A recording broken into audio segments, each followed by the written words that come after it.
আমির হাওলাদারের প্রথম চিঠির দ্বিতীয় পর্ব। সে নিজ প্রাসাদে ফিরে এক দণ্ড শান্তি পেল না। তার চাচাতো ভাইকে তাৎক্ষণিক সে আদেশ করল, যারা রাজকন্যাকে তাদের মুখ দিয়ে অপমান করেছে তাদের যেন জিহ্বা ছেড়ে ফেলা হয়। যে হাত দিয়ে রাজকন্যাকে ছুঁয়েছে সে হাত যেন কেটে ফেলা হয়।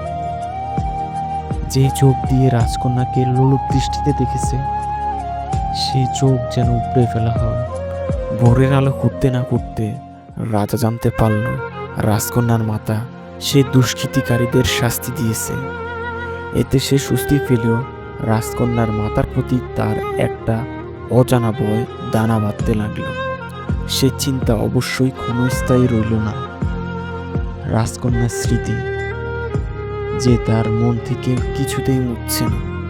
রাজা দৃঢ় প্রতিজ্ঞা নিল, যে কোনো উপায় হোক রাজকন্যাকে পেতেই হবে, নইলে জীবন অর্থহীন হয়ে যাবে। রাজা তার পিতাকে অনুরোধ করল, মায়াবতী রাজকন্যাকে সে চায়, অন্যথায় বেঁচে থাকার অর্থ খুঁজে পাবে না, সমগ্র রাজ্য উলটপালট করে দেবে। রাজার এই অদম্য আবেগ দেখে রাজার পরিবার সিদ্ধান্ত নিল, একটা সালিশি বৈঠক বসালো, যেখানে রাজকন্যার মাতার তীক্ষ্ণ দৃষ্টি এড়িয়ে রাজা মনোবাসনা পূরণের সুযোগ পেল। রাজকন্যার মাতা বিয়ে দিতে সম্মতি দিলেন। আনন্দে রাজার হৃদয় উৎসাহিত হইতে শুরু করল। কি অপূর্ব এই সুখা অনুভূতি! রাজা এর আগে কখনো এমন প্রফুল্ল হয়েছে কিনা স্মরণ করতে পারল না। যথাসময় তাদের বিবাহ সম্পন্ন হলো। রাজকন্যা আর রাজার মহিষী, তার নাম পদ্মবতী, ফুলের মতো পবিত্র, নবজাতকের মতো নিষ্পাপ। রাজা ভুলে গেল অন্য নারীর কথা, ভুলে গেল রাজকর্মের দায়িত্ব। তার সমগ্র মনোযোগ কেন্দ্রীভূত হলো পদ্মাবতীতে। পদ্মাবতীর প্রতিটি পদক্ষেপ রাজার হৃদয়ে তরঙ্গ তোলে। তার প্রতিটি নিঃশ্বাসে যেন ফুলের সৃষ্টি হয়।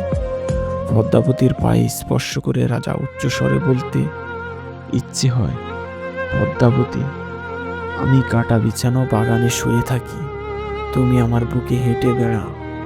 কালের ক্রমে রাজা অনুধাবন করল তার প্রিয় পদ্মাবতীর অতীত পবিত্র, এমন নিকলুষ যে তার কোনো অন্যায়ের সঙ্গে আপোষ করবেন না। এই নির্মম চরিত্র রাজাকে আরো বেশি গভীরভাবে আকর্ষণ করল।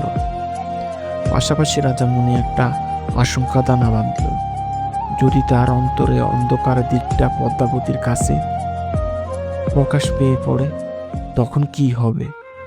নিশ্চয়ই এক মহাবিপর্যয় ঘটবে। সে ভাবল, বলপূর্বক পদ্মাবতীকে আটকে রাখা গেলেও তার নিঃশেষ ভালোবাসা থেকে সে বঞ্চিত হবে। এই বিরহের বেদনা সহ্য করার সামর্থ্য রাজার নেই। তো পরবর্তী পর্ব খুব শীঘ্রই দেখতে পারবেন। আমির হাওলাদারের প্রথম চিঠির তৃতীয় পর্ব দেখতে চাইলে অবশ্যই কমেন্ট করে জানাতে পারেন এবং আমাদের সঙ্গে থাকতে পারেন। আজকের মতো আমি ইব্রাহিম বিদায় নিচ্ছি। দেখা হচ্ছে পরবর্তী পর্বে। সে পর্যন্ত সবাই ভালো থাকবেন, সুস্থ থাকবেন। আজকের মতো বিদায়।